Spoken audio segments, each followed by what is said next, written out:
I mean, we competed hard. It shows we're right there with some of the top teams. Concordia being number 21 in the nation right now. And up most of the game, I really thought just their fourth quarter pressure got to us. We had too many turnovers. Ended up with 18. So if we're able to just take care of it a little better and get some better shots. I also think we missed a lot of shots at the rim that we got to make. We got the right looks. So it's getting all these players, all this experience, so many freshmen and sophomores getting so many minutes where it's good. We're learning from it. We got to turn that corner where, okay, we have learned from it. Now let's execute that in our late game. Is this one more frustrating given the fact that you had 12-point leads, a couple of 11-point leads? Like, you had this game at different points. Yep. I think that does make it a bit more frustrating when you are up most of the game, right, till the fourth. That's hard, but I think it shows that it comes down to you got to put four quarters together. You got to be able to take care of the ball late game when you know they're going to be pressuring because you're up. And then being able to, execute late game and get the stops and the box outs we need. So a lot of things to learn, and hopefully it does make our players mad. Hopefully they get pissed off about this, where you're up on one of the best teams in the nation right now and should have got them at home, and they can just use that as a fire for the rest of the season. You get through the first quarter without Bella putting up any points, and yet you've got the lead and things look good at that point. I mean, that says a lot, even if it's just the first quarter. Mm-hmm. It says a lot about what this team can do, even without her scoring.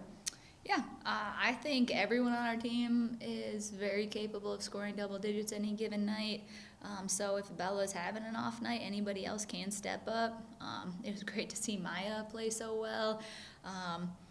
I thought she just finished well. She was physical at the rim. She rebounded. Just did so many things against a really good post player. I think they have one of the best post players in their conference. So it was great to see her step up, and I think she's only going to get better playing more minutes and getting more comfortable in there too. How nice is to have Maya back, Emma back, Maxwell now playing, in order to give you a little bit more on the bench at this point? Yeah. I keep saying we're going to get healthy and get all our players back, and we get one back and another goes down. And it's just been that type of a season so far. But it's great to have Maya back. It's great to now be able to get Caitlin some minutes here, more significant minutes. And maybe she didn't score a ton, but she did a lot of really good things for us, especially defensively and communicating.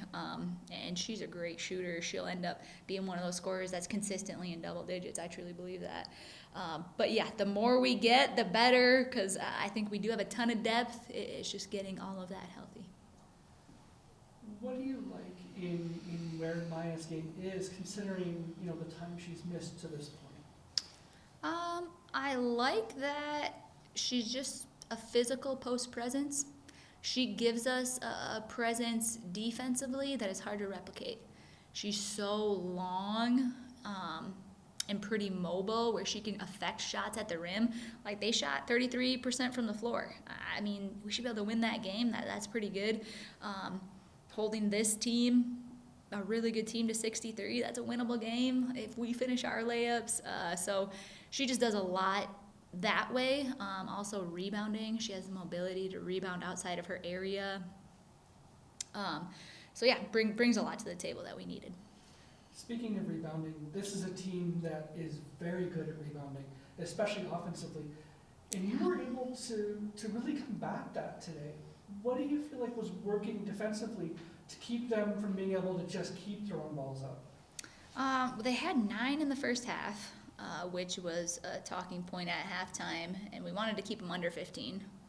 So we were close, but that was kind of a huge goal, and we were a lot more physical in the second half, trying to keep them off the glass. Even if we got a foul on our rebound, I said, fine. Just don't let them get those extra opportunities, because that's huge for them. That's why they've won a lot of their games, is those extra opportunities. Looking ahead, how do you reset for tomorrow? Quickly. You got to take this loss and learn from it, and let it break your heart, but then also okay, let it motivate you for the next one where we're going to have to, start watching film and get the scouts out and change our mindset quickly so you get a few hours to reflect and then on to the next.